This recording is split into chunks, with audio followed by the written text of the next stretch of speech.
जागते रहो। एक व्यक्ति आया, साधु था, महात्मा था, 50-55 वर्ष की उम्र भी थी। पूछता है माया क्या है, मायावाद क्या है, परमात्मा सत्य, जगत माया। ये जगत माया क्या है, कौन सा जगत माया है, मायावाद किसे कहा जाता है। मैंने कहा तुम क्या धारणा लेके आए, तुम क्या मानते हो, या तुमने क्या पढ़ा है, या तुमने क्या सीखा है। वो कहता है कि हमें यह समझाया गया है कि परमात्मा के अलावा जो भी जगत है वो मिथ्या है, वो माया है, वो नहीं के बराबर है। मैं थोड़ा सा हंसा कि कैसे मनुष्य, एक अच्छा भला मनुष्य कैसे ये मान सकता है कि मैं नहीं हूं। शरीर तो है, हाथ तो है, पैर तो हैं, उसी प्रकार वृक्ष तो हैं, नदियां तो हैं, पहाड़ पर्वत तुम्हारे 84 वो तो हैं। लेकिन मान सकता है क्योंकि जन्मों से ढोई हुई धारणाएं तुम्हें मानने पर मजबूर कर देती हैं। मेरा रास्ता तुम्हें अटपटा लगता है कि भाई ये किसी नए रास्ते पर हमें ले जा रहे हैं परमात्मा, और तुम्हारा रास्ता तुम्हें ठीक लगता है। उसके पीछे एक ही तो धारणा है कि तुम देखते हो लाखों आगे भी गए और लाखों तुम्हारे पीछे भी चल रहे हैं, तो तुम सोचते हो जिस मार्ग पर करोड़ों लोग चल रहे हैं वो गलत कैसे हो सकता है। बस इसी धारणा को रखकर तुम अपने मार्ग को जस्टिफाई कर लेते हो। हां, कोई पहुंचा या नहीं पहुंचा इसकी तरफ तुम देखते ही नहीं। फुर्सत किसे है। 99% लोग तो तुम धर्म या धार्मिक होने का भ्रम इसलिए पाल लेते हो कि समाज तुम्हें धार्मिक समझे। आज ध्यान से देखना, अगर तुम शादी भी अपनी करने जाओ और तुम अपनी प्रोफाइल में लिख दो कि मैं किसी धर्म को नहीं मानता या मैं धार्मिक नहीं हूं, तो 99% रिश्ते तुम्हारे लिए बंद हो जाएंगे। लोगों ने धारणा बना ली है कि हिंदू हो, मुसलमान हो, सिख हो, ईसाई हो, तभी वो अच्छा व्यक्ति है। और वो कितना अच्छा है। जितने बड़े बड़े बिल्डर हैं अपने ऑफिस में एक बहुत बड़ी मूर्ति लगा देते हैं ताकि तुम जाओ, तुम्हें भ्रम हो जाए धार्मिक आदमी है, बहुत अच्छा आदमी होगा। उनके मोबाइल पे रिंगटोन भी वही लगी होती है आरती प्रार्थनाओं की। बस तुम भ्रम में आओ और वो तुम्हें काटे। 25 लाख, 50 लाख, 2 करोड़ कट गया आदमी। क्या धर्म का तुमने बनाया क्या है। और तुम मुझसे पूछते हो माया। ना तो पेड़ माया है, ना कुत्ता माया है, ना नदियां माया है, ना 84 माया है, और ना ये जल थल चर कुछ भी माया नहीं है। सब वास्तव में है, तुम भी वास्तव में हो। माया वो है जो कल्पनाओं का संसार तुमने अपने भीतर बसाया है। तुम्हारा संसार तुम्हारी बुद्धि में बसा हुआ। तुम यहां राम राम जपोगे, मरोगे स्वर्ग जाओगे, बैकुंठ मिलेगा, गोलोक मिलेगा, तुम्हें एक ऐसा जीवन मिलेगा जहां पर तुम ना बीमार होगे, ना बूढ़े होगे, ना मरोगे, जहां सोमरस के झरने बहते होंगे, जहां 2 पीस पहने अप्सराएं तुम्हारा इंतजार कर रही होंगी सेज पर। यही कल्पनाएं है ना। तुमने अपने ही सिद्धांत खंडित कर दिए। तुम्हारा ही सिद्धांत है कि जो जन्मेगा वो मरेगा। वो सिद्धांत हर जगह लागू होता है। जो यहां से जाने के बाद किसी और ग्रह में, किसी और लोक में जन्मेगा वो मरेगा, 100% मरेगा। तो तुम्हारा सिद्धांत तो तुमने खुद खंडित कर दिया। एक तरफ तुम कहते हो जो जन्मेगा सो मरेगा, दूसरी तरफ तुम कहते हो तुम्हारे लिए कोई ऐसा लोक होगा जहां मुक्ति होगी, जहां मोक्ष होगा, जहां तुम बीमार नहीं पड़ोगे, जहां सोमरस पियोगे। सोमरस, यहां की मदिरा वहां का सोमरस। मुसलमानों ने कुछ और लगा लिया होगा, जल जल का पानी। सिख कुछ और लगाएगा, हिंदू कुछ और लगाएगा, ईसाई कुछ और, बुद्ध कुछ और। लेकिन है तो कल्पनाएं ही। तो वो संसार माया है जो तुम्हारी कल्पनाओं का है। ये संसार माया नहीं है। वृक्ष तो है, कुत्ता तो है, गाय तो है, तुम तो हो। माया यानी जो नहीं है उसका सपना देख लिया। जैसे धर्म, धर्म ना हिंदू है, ना मुसलमान, ना सिख, ना ईसाई, ना बौद्ध, ना जैन, ना पारसी। लेकिन तुमने सपना देखा हुआ है कि ये धर्म है, ये माया है। धर्म, धर्म समाज में नहीं घटता। लेकिन हिंदू तो समाज होता है, मुसलमान तो समाज होता है, सिख, ईसाई, बौद्ध, जैन सभी समाज होते हैं। धर्म मनुष्य में घटता है, व्यक्ति विशेष में। कृष्ण में घटा, तुम्हारे सामने घटा, बुद्ध में घटा, महावीर में धर्म घटा, मोहम्मद में घटा, जीसस, नानक, कबीर सब में घटा, बड़े बड़े संतों में घटा। लेकिन समाज में तो नहीं घटा। तुमने कहा कि वो संत हिंदू था या मुसलमान था, लेकिन उसने तो नहीं कभी कहा। धर्म मनुष्य में घटता है, समाज में नहीं।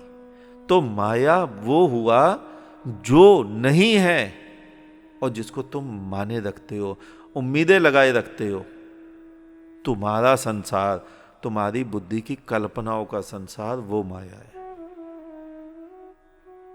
और दूसरा शब्द आया मायावाद। तुमने पूछा मायावाद क्या होता है? दूसरे को नीचा दिखाने के लिए शब्द गढ़ लिए जाते हैं। जैसे कोई मेरे पास आया सफेद कमीज और काली पैंट पहनकर, और मुझे अगर किसी को नीचा दिखाना है तो मुझे उसका अच्छा भला चेहरा, अच्छे भले कपड़े, लेकिन मैं कमी निकालूंगा कि सफेद कमीज और काली पैंट पहनकर आ गया। जैसे अब एक बड़े 5 स्टार होटल का वेटर अपने आप को समझता है। क्या हुआ? अच्छे भले कपड़ों में मैंने कमी निकालनी थी। तो मायावाद उन लोगों का शब्द है जिन्होंने दूसरे के पंथ में, दूसरे की विचारधारा में कमी निकालनी है। मायावाद, वाद मैंने एक परंपरा, माया रूपी परंपरा। उन्होंने कमी निकाल दी कि इनका जो पंथ है, इनका जो धर्म है, इनका जो संप्रदाय है, इनकी जो सोच है, वो सब माया रूपी है। वो है नहीं, लेकिन इन्हें भ्रम हो रहा है। ये कहीं पहुंचेंगे नहीं, लेकिन इन्हें भ्रम हो रहा है ये कहीं पहुंचेंगे। इस सोच को, इस परंपरा को उन्होंने एक नाम दे दिया, मायावाद। और माया में तो वो स्वयं जी रहे हैं, जिनको तुम्हारे कृष्ण भक्ति वाले लोग मायावादी कहते हैं। वो इसलिए कहते हैं कि ये लोग जिनको मायावादी कहते हैं, ये कहते हैं शिवो अहम, सो अहम, अहम ब्रह्मास्मि। ये इस पंथ पर चलते हैं, ये इस मार्ग पर चलते हैं। यानी कि ये शिव कैसे हो सकता है, ये ब्रह्म कैसे हो सकता है, ये और वो एक कैसे हो सकता है। अब वो अगर अपने को देखें तो तुम्हारी गढ़ी हुई मूर्ति में परमात्मा कैसे हो सकता है? तुम भी मायावादी। वो अलग रूप से मायावादी, तुम अलग रूप से मायावादी। उन्होंने कुछ कल्पनाएं गढ़ ली, तुमने कुछ कल्पनाएं गढ़ ली, लेकिन वो इस बात को मानेंगे नहीं। तो ये माया जो शब्द है, या मायावाद जो शब्द है, ये केवल गढ़ा हुआ है दूसरे को नीचा दिखाने को। असलियत में अगर तुम धार्मिक बनना चाहते हो, मैंने तुम्हें पहले भी समझाया था, धार्मिकता की शुरुआत तुम्हारी लाश पर से होती है। क्या तुम मरने को तैयार हो? क्या तुम मैं छोड़ने को तैयार हो? क्या तुम अहंकार छोड़ने को तैयार हो? और जिसने मैं छोड़ दी, अहम छोड़ दिया, अहंकार छोड़ दिया, जो मर गया स्वयं, वो मरा हुआ व्यक्ति दूसरे को कहेगा मायावादी। मरा हुआ व्यक्ति वो स्वयं को कहेगा कि परमात्मा सत्य है, जगत मिथ्या। मुर्दे बोला नहीं करते। ये जितने भी बोलते हैं, इनमें से एक भी मुर्दा नहीं है। इनमें सभी मैं वाले हैं, सभी अहंकार वाले हैं। मेरी वेबसाइट पढ़कर एक व्यक्ति मेरे पास आया। मैंने लिखा है ना उस पे, तुम मरकर मेरे पास आ जाओ, परमात्मा के दर्शन 1 मिनट में करवा दूंगा। आया, बोला मुझे दर्शन करवा दो। मैंने कहा तू कौन? कहता है मैं ब्राह्मण। मैं खूब हंसा। मैंने कहा मुर्दे भी ब्राह्मण होते हैं और मुर्दे भी बोलते हैं।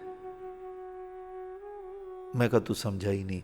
तू जा, जिस दिन तू मर जाए, जिस दिन तेरी मैं मर जाए, जिस दिन तेरा अहंकार मर जाए, मैं कहता भाई हूं। और तब भी आना नहीं पड़ेगा।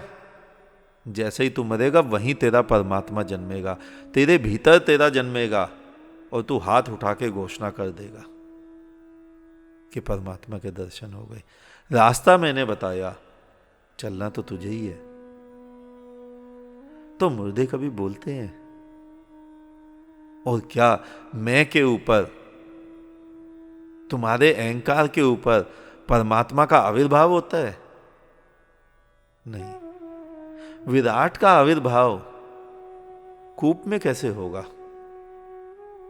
तुम ही तो बोलते हो, तुम्हारे ही तो शास्त्र बोलते हैं, एक एक रोम रोम में परमात्मा के कोटि कोटि ब्रह्मांड समाया हुआ है। तो इतना विराट, इतना अनंत ब्रह्म तुम उसे कूप में भरना चाहते हो? परमात्मा कभी भी तुम्हारी बाल्टी में नहीं उतरता, और जिनकी बाल्टी में उतरा है उनकी बाल्टी में परमात्मा नहीं उतरा। कोई उनके जैसा ही निम्न प्राणी, निम्न विचारधारा ही उतरी। मैंने एक जगह पहले भी तुम्हें बताया था कि परमात्मा उतरे और तुम्हारा घट बचा रहे, हो ही नहीं सकता। मान लो परमात्मा ही नहीं उतरा, परमात्मा उतरेगा तो सबसे पहले तुम्हारा घट फोड़ेगा। इतना विराट और तुम्हारा घट बचा रहे। घट ही तो है तुम्हारे। कोई कहता है मैं ब्राह्मण हूं, कोई कहता है मैं साधु हूं, कोई कहता है मैं महात्मा हूं, सन्यासी हूं, कोई कहता है मैं हिंदू हूं, कोई कहता है मैं शुद्ध हूं। तुम्हारे ही तो घट हैं ये। तो जिस दिन परमात्मा उतरेगा पहले तुम्हारा घट ही फोड़ेगा, फोड़ेगा भी नहीं। परमात्मा को क्या पड़ी है फोड़ने की, फूटेगा। यहां संसार में कोई भी आध्यात्मिक धार्मिक वस्तु, कोई व्यक्ति कोई काम नहीं करता। परमात्मा, तुमने वचन सुने हैं ना, ईश्वर को कर्म बंधन नहीं बांधता, क्योंकि वो करता ही नहीं। वो उतरेगा, तुम्हारा घट फूटेगा, उसने नहीं फोड़ा तो कैसा कर्म बंधन। बुद्ध के पास जाओगे, किसी जागृत के पास जाओगे, किसी ज्ञानी के पास जाओगे, तुम जाओगे, तुम मरोगे, तुम मिटोगे। उसने थोड़ी ना मारा, उसने थोड़ी ना मिटाया। इसलिए कोई कर्म बंधन नहीं ज्ञानी को। और तुम जो कल्पनाएं गढ़ते हो पुनर्जन्म की, अभी अभी कुछ समय पहले मैंने एक न्यूज सुनी, कोई फेमस जैन मुनि 51 वर्ष के होके चले गए। उसके बारे में बता रहे थे, उन्होंने संधारा किया। संधारा शायद एक परंपरा होती है जैनियों में। मुझे अफसोस भी हुआ कि मनुष्य ने कैसी कैसी मूर्ताएं पाली हुई हैं। संधारा में शायद जैनी मानते हैं कि ऐसे जाने के बाद मोक्ष मिलते हैं, मुक्ति मिलती है। मोक्ष और मुक्ति को भी नहीं तुम समझे। मोक्ष मुक्ति यही है, इसके अलावा नहीं है और मिलती नहीं है। तुम मुक्त हो, तुम मोक्ष हो, तुम मोक्ष में ही खड़े हो, लेकिन तुमने अपने आप को विचारधाराओं के जाल से बांधा हुआ है। उस जाल को उतार फेंको। तुम कहोगे इतना मुक्त में, इतना विराट मोक्ष। केवल ये जो जाल अपने ऊपर डाला है, इसको फेंको।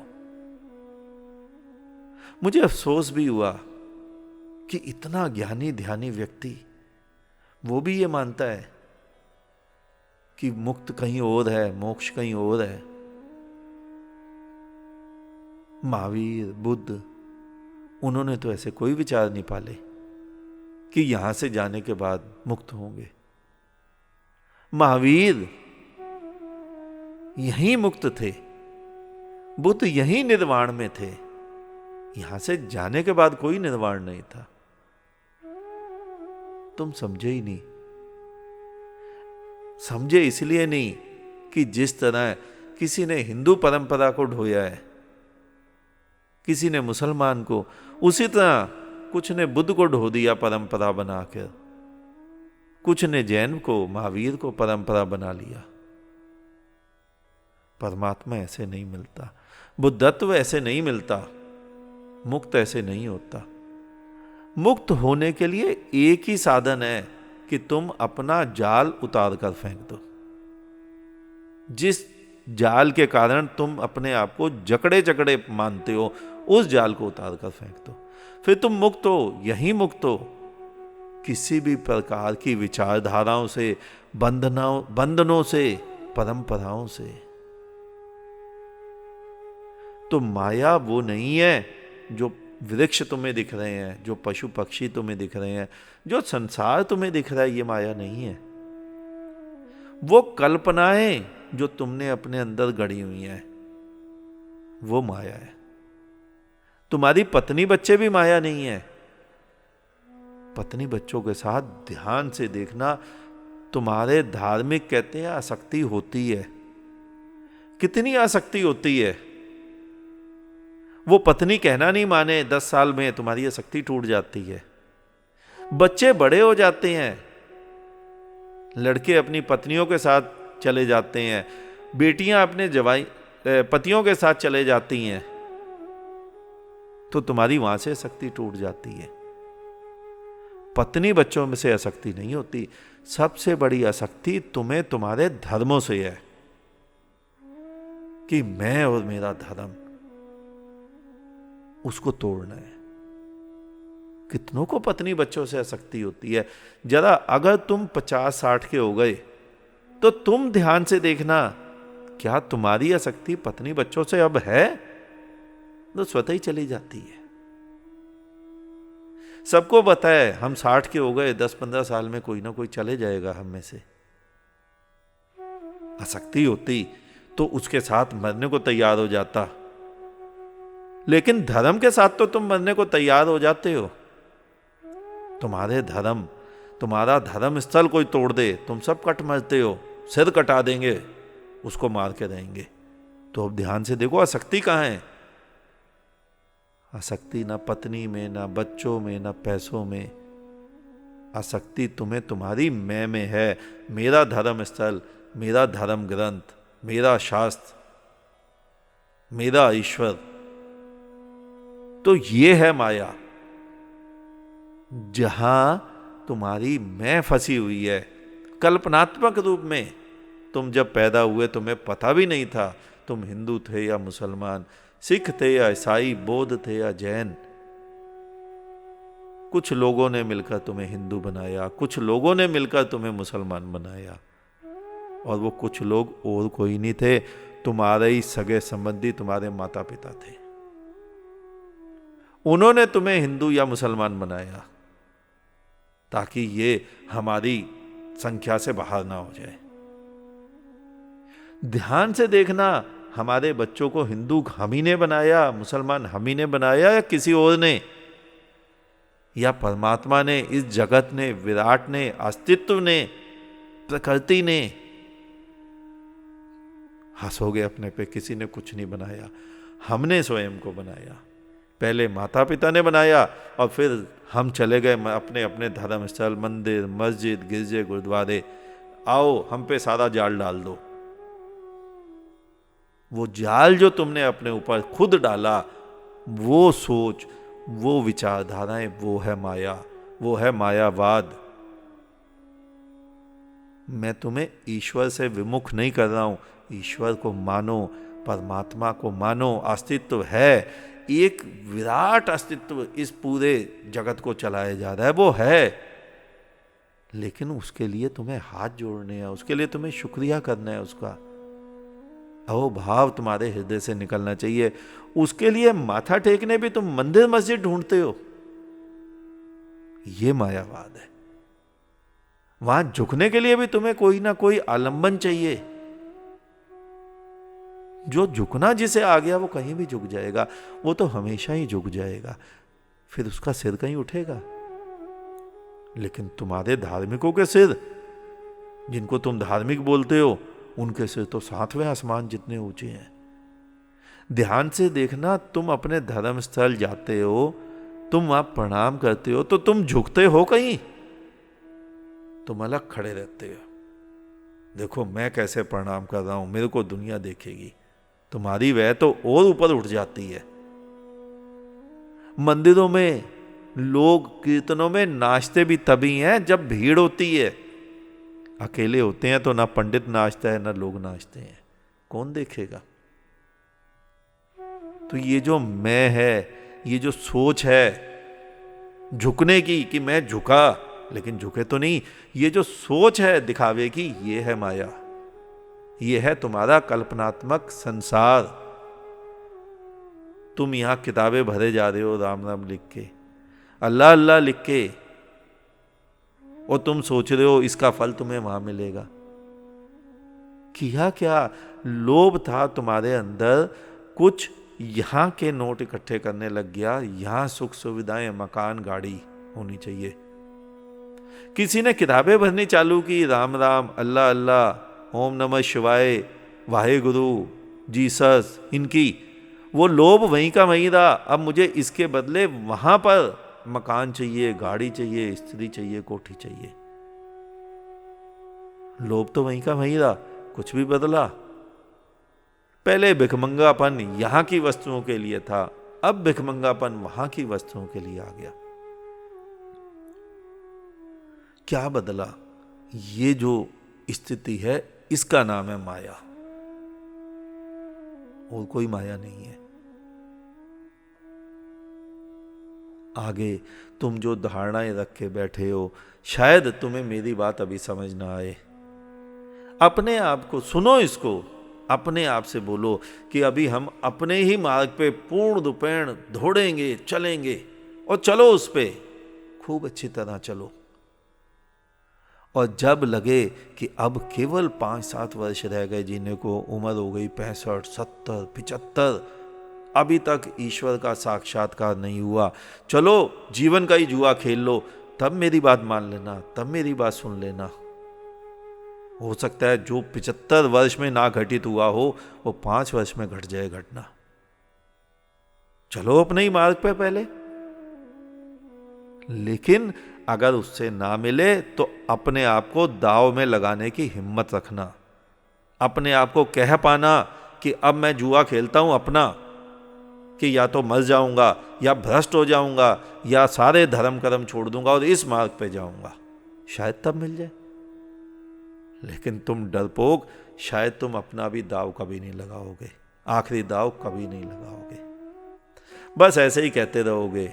वो उसको माया में रचित बोल देगा कि वो माया से ग्रसित है, वो दूसरे को बोल देगा ये मायावादी है। दोनों, कोई मंदिर की पूजा करेगा, कोई मूर्ति की, कोई मस्जिद की, कोई गुरुद्वारे की, सभी पत्थरों की पूजा तो कर रहे हैं। उस जीते जागते परमात्मा की पूजा कौन करता है? सब लगे हैं, एक दूसरे का विरोध हो रहा है कि वो मूर्ति पूजक है इसलिए वो गलत है, हम मूर्ति पूजा नहीं करते इसलिए हम ठीक है। तुम किसी और की पूजा करते हो, वो गड़े हुए पत्थर की मूर्ति की पूजा करता है, तुम बाहर पत्थर के ही अपने मंदिर, मस्जिद, गिरजे, गुरुद्वारे सब बना लेते हो, तुम उसकी पूजा कर लेते हो। अंतर कोई ज्यादा नहीं है, सभी दूसरे में भरमाए हैं। अध्यात्म केवल इतना था, स्वयं को जानना। जिस दिन तुम स्वयं को जान लोगे उस दिन ईश्वर को भी जान लोगे। बस जब ईश्वर को जान लिया फिर जानना बचा ही क्या, फिर जाना कहां बचा, कुछ करना कहां बचा। फिर तो तुम हाथ उठाकर घोषणा कर दोगे चारों तरफ वही है, उसके अलावा कुछ है ही नहीं। वो जो एक वचन था ना कि उसकी मर्जी के बगैर पत्ता भी नहीं हिलता, फिर वो वही वचन तुम दोहराने लग जाओगे कि सब कुछ वो किए जा रहा है, कोई कुछ करता ही नहीं, मैं तो कुछ करता ही नहीं, सब उसके हाथ है। और जब तुम्हारे को ये अनुभूति हो जाएगी कि चारों तरफ वो बिखरा हुआ है, वो ही सब कुछ करता है, तो फिर कैसा कर्म कैसा अकर्म, किसने कर्म को कर्म में बदलना, यहां कुछ नहीं करना। जो हो रहा है होने दो, तुमसे भी जो हो रहा है होने दो, वो भी वही कर रहा है, तुम नहीं कर रहे। परमात्मा, यहां चोर भी परमात्मा, यहां साधु भी परमात्मा, यहां तुम भी परमात्मा, यहां गाय भी परमात्मा, यहां कुत्ता भी परमात्मा। उतना ही सुंदर कौवा है, उतनी सुंदर कोयल है, उतना ही सुंदर कुत्ता है, उतनी ही सुंदर गाय है, उतना ही सुंदर पुरुष है, उतनी ही सुंदर स्त्री है। कुछ भी तो नहीं है अंतर। जिस दिन आंख खुलेगी देखोगे चारों तरफ एक ही अस्तित्व जगमगा रहा है।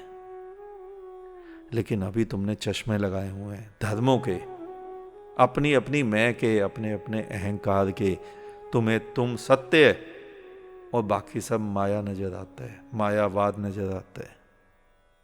और इसी में ध्यान से देखना, इसी में भरमाए भरमाए तुम 80 वर्ष के होके मर जाते हो।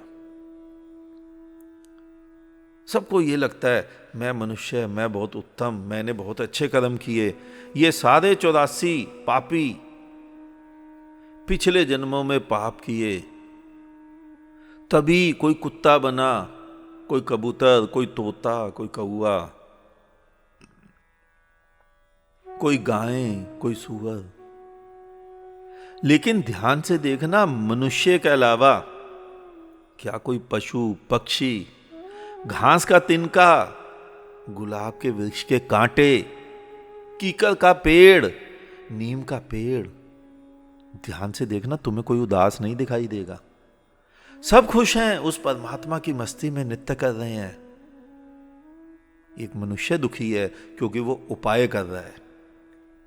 यहां के बाद बैकुंठ में, जन्नत में, गोलोक में सुखी होने के उपाय, कि वो सुखी होगा भविष्य में, सुखी होगा भविष्य में, इसी वक्तव्य से सिद्ध होता है कि आज दुखी है। मैं तुम्हें यहां आज सुखी करने की ओर ले जा रहा हूं।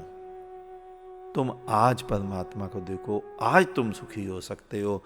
और ये जो तुम भरमाए हो, भविष्य में सुखी होगे, किसी और लोक में जाके तुम मुक्त होगे, किसी और लोक में तुम्हें मुक्ति, मोक्ष, निर्वाण का अनुभव होगा।